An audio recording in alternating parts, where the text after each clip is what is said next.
Hi there guys, I hope you are having a good day. Now, apparently Tyson Fury has signed part of a deal to fight Anthony Joshua. Now, it is an NDA in an undisclosed country at the moment who are saying that they can make the fight happen. So obviously, Tyson Fury has signed an NDA, so he cannot disclose where the country is or whether Anthony Joshua has signed. Obviously, I'm guessing he's saying they haven't, but ultimately, do Anthony Joshua and Eddie Hearn really know a lot about this deal? Where is it? What's the money like? And where has this come from? Because apparently, according to Frank Warren, there were no talks going on. And he said that Bob Arum told him personally that there were no conversations going on between teams of Anthony Joshua and Tyson Fury. Yet he comes out with this all of a sudden saying there's an NDA been signed, there's a country in place that want to pay for this fight and make this fight happen. So where is this all coming from all of a sudden? So I'm guessing that Frank Warren has been playing behind the scenes, making sure that no one knows really what is going on. But why tell us now? Why tell us now about this NDA and the fact that Tyson Fury has signed it and Anthony Joshua hasn't, apparently? So have they even put this forward to Eddie Hearn and Anthony Joshua and his team? Or are they just saying it in the media? Because back in the good old days when Deontay Wilder was WBC World Champion, obviously there was that back and forth about he wants it or he doesn't want it. One minute Deontay Wilder was running from Anthony Joshua, the next minute Anthony Joshua was running from Deontay Wilder. It was like the schoolyard, there was back and forth all the time. And anytime Shelley Finkel got whiff of anything, anytime Eddie Hearn contacted him, anytime Eddie Hearn sent him an offer, straight to the press. And that was all he done throughout negotiations. I guess you can't even call them negotiations.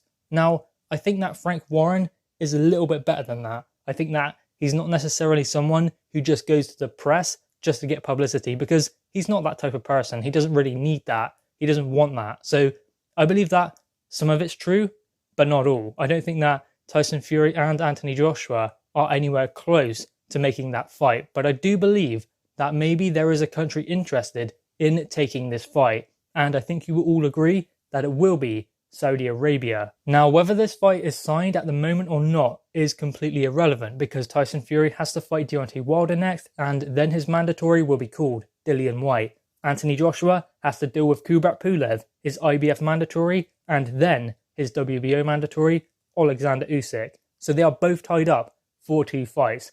Does that mean that maybe they're looking to push Deontay Wilder aside or Kubrat Pulev, or both at the same time? Obviously they would have to. But I mean, realistically, is Deontay Wilder going to step aside? No. Is Kubrat Pulev? Yeah, I think he would for the right money, because he's already pulled out of one Anthony Joshua fight. So this time, if he pulls out again, he gets paid for it. So yeah, he will. He'll definitely step aside. But Deontay Wilder won't, I don't believe. So at the moment, this fight is irrelevant because, as I said, it cannot happen next. If they are talking about NDAs and countries, then fair enough. But that would be 2 fights away for both fighters. That is the one good thing. It's not like Anthony Joshua has 2 mandatories and Tyson Fury has to fight Deontay Wilder, then can have a voluntary. It's actually like both of them have 2 fights. Anthony Joshua has 2 fights, Tyson Fury has 2 fights. So there is no excuse for the fight to happen after that. That's long enough anyway. 2 fights away is long enough for Undisputed. Anything can happen in that period. Look at the last 12 months in the heavyweight division. If that's anything to go by, then there are so many twists and turns and so many things that can still happen in the heavyweight division.